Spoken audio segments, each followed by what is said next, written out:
Telangana MP ఎన్నికల్లో Malkajgiri centre of attraction గా మారింది.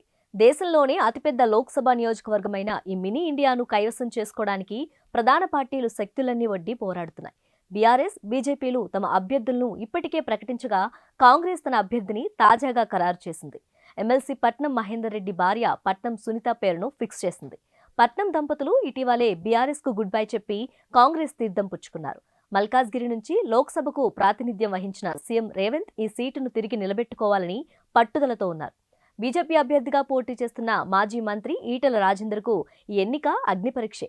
తాజా అసెంబ్లీ ఎన్నికల్లో 2 చోట్ల పోటీ చేసి ఓడిన ఆయన ఎంపీగా గెలిస్తేనే తనకు రాజకీయ భవిష్యత్తు ఉంటుందని భావిస్తున్నారు. రాగిడి లక్ష్మారెడ్డిని తన అభ్యర్థిగా బరిలోకి దింపిన బీఆర్ఎస్ మల్కాజ్గిరి అర్బన్ ఓటర్లందరూ తన వైపే ఉన్నారని గెలుపు ఖాయమనే ధీమాతో ఉంది.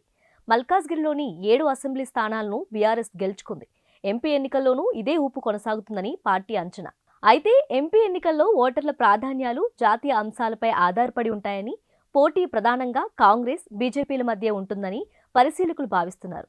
ఈటెల రాజేందర్ బరిలోకి దిగడం, నియోజకవర్గంలో ఉత్తర భారతీయుల ఓట్లు గణనీయంగా ఉండటం బీఆర్ఎస్ లో లుకలుకులు కాషాయానికి కలిసొచ్చే అంశాలు. ఈటెల, సునీత, లక్ష్మారెడ్డి బలాబలాలేంటో తెలుసుకుందాం.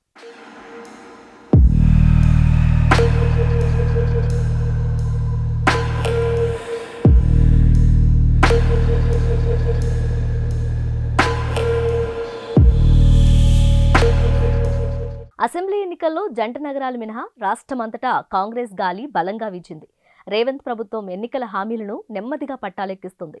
మల్కాజ్గిరిలో మైనంపల్లి హనుమంతరావు పార్టీకి అండగా ఉన్నారు. అసెంబ్లీ సెగ్మెంట్లలో కాంగ్రెస్ ఓడిపోయిన పార్టీ అభ్యర్థులు బీఆర్ఎస్ కు గట్టి పోటీనే ఇచ్చారు. ఎల్బీనగర్, సికింద్రాబాద్ కంటోన్మెంట్లలో బీజేపీ అభ్యర్థులు 2వ స్థానంలో నిలవగా మిగతా 5 స్థానాల్లో చేతి గుర్తు అభ్యర్థులు సెకండ్ ప్లేస్లో సాధించారు. కాంగ్రెస్ ప్రభుత్వంపై ప్రజల్లో పాజిటివ్ టాక్ ఉందని, సునీత గెలుపు గ్యారంటీ అని పార్టీ ధీమా వ్యక్తం చేస్తుంది. వికారాబాద్ జిల్లా జెడ్పీ చైర్మన్గా పనిచేసిన సునీతకు మల్కాజ్గిరి ప్రజలతో అనుబంధం లేకపోయినా పార్టీ అర్ధబలాన్ని, అంగబలాన్ని నమ్ముకొని బరిలోకి దిగారు. మేడ్చల్ ఎమ్మెల్యే మల్లారెడ్డి సహా పలువురు బీఆర్ఎస్ లీడర్లు కాంగ్రెస్లో చేరే అవకాశాలు ఉండడంతో వేవ్ సునీతకు అనుకూలంగా మారొచ్చు.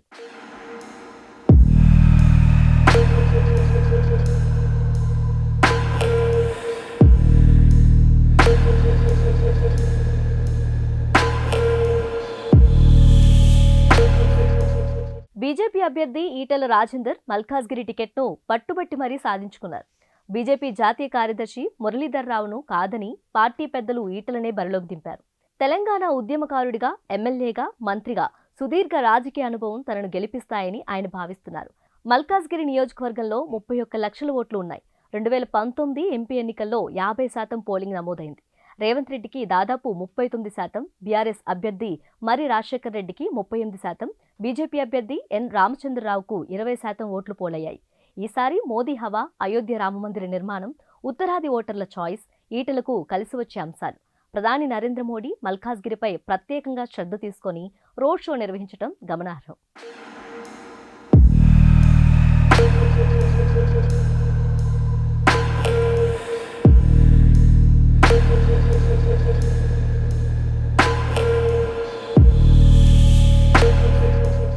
ఎంపీ ఎన్నికల్లో బీఆర్ఎస్ కు 2-3 సీట్లకు మించి రావని పలు జాతీయ సర్వేలు అంచనా వేస్తుండటంతో కేసీఆర్ మల్కాజ్గిరి అభ్యర్థి విషయంలో జాగ్రత్తలు తీసుకున్నారు.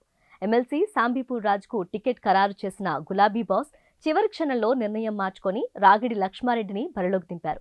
20 ఏళ్లుగా సామాజిక సేవా కార్యక్రమాలు నిర్వహిస్తున్న రాగిడి కాంగ్రెస్లో చురుగ్గా పనిచేశారు. 5 సార్లు ఉప్పల్ అసెంబ్లీ టికెట్ ఆశించి భంగపడి బీఆర్ఎస్ కండువా కప్పుకున్నారు. ఉప్పల్లో బీఆర్ఎస్ అభ్యర్థి బండారి లక్ష్మారెడ్డి విజయం సాధించడంలో కీలక పాత్ర పోషించారు. సామాజిక సేవలు, ప్రజలకు చేరువగా ఉండడం మల్కాజ్గిరి అసెంబ్లీ ఎన్నికల్లో బీఆర్ఎస్ విజయం రాగిడికి ప్లస్ పాయింట్లు. ఎన్నికల ముందు పార్టీ మారడం మైనస్ పాయింట్. ఇప్పటి వరకు మల్కాజ్గిరి ఎంపీ సీట్లో బీఆర్ఎస్ ఒక్కసారి కూడా గెలవలేదు. ఈసారి ఆ లోటును భర్తీ చేయాలని లక్ష్యంగా పెట్టుకుంది. అయితే కాంగ్రెస్లోకి భారీగా వలసలు, బీజేపీ దూకుడు సారుకారుకు బ్రేకులు వేస్తున్నాయి. తెలంగాణలోనే కాదు, దేశవ్యాప్తంగా హాట్ టాపిక్గా మారిన మల్కాజ్గిరి ఫలితం ఆయా పార్టీల బలాబలాలకు స్పష్టమైన సంకేతంగా మారనుంది.